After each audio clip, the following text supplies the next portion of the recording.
evening, good morning kung nasaan man kayo. Nandito tayo sa isang flea market sa Dubai. Parang isang Changi ito sa Pilipinas na kung saan matatagpuan mo dito yung iba't ibang lahi ng tao na namimili. So dito sa market na ito, napakamura ng mga bilihin.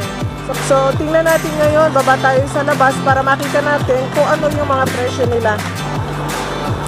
Ito guys, bababa na tayo, tingnan natin yung mga kung ano yung mga items na ibinebenta rito sa Changi na to. Nakikita nyo ang daming mga tao na nakakaupo, nagpipiknik sila. Karamihan dito mga kababayan.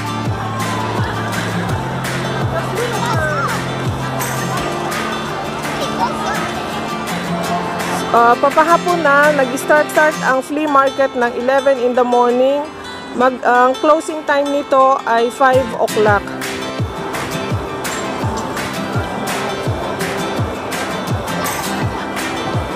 Yung iba, pagdating ng 4 o'clock, nagbababa na sila ng presyo. Pagka mga ganitong oras, kadalasan dumadagsa yung mga customers, yung mga namimili, kasi alam nila ang mga bilihin sa mga ganitong oras, mura na.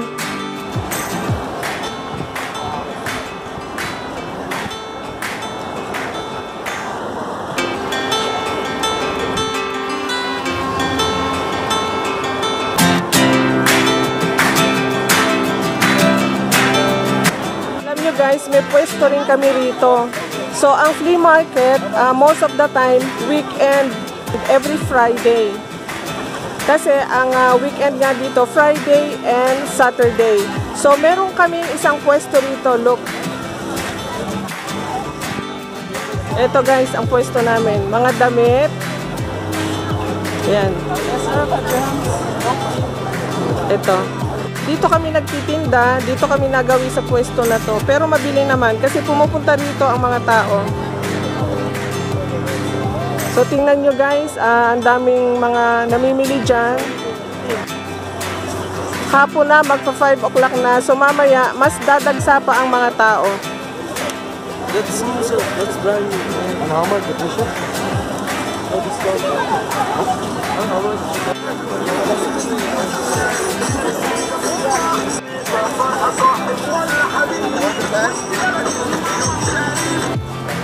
Nakita nyo guys, nagsisimula nang dumami ang mga tao rito.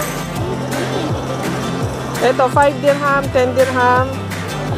Mura lang. Ang dami ng tao dito. Ayan.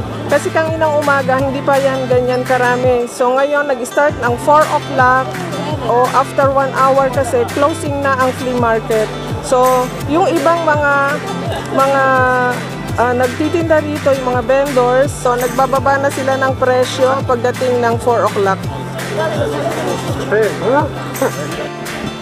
Nakita nyo guys, ang dami ng tao.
Nakita nyo mga guys, karamihan puro mga damit ang binibenta rito kasi iyon ang mabili.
Eto mga guys, pasara na ang flea market at nagligpit na rin kami.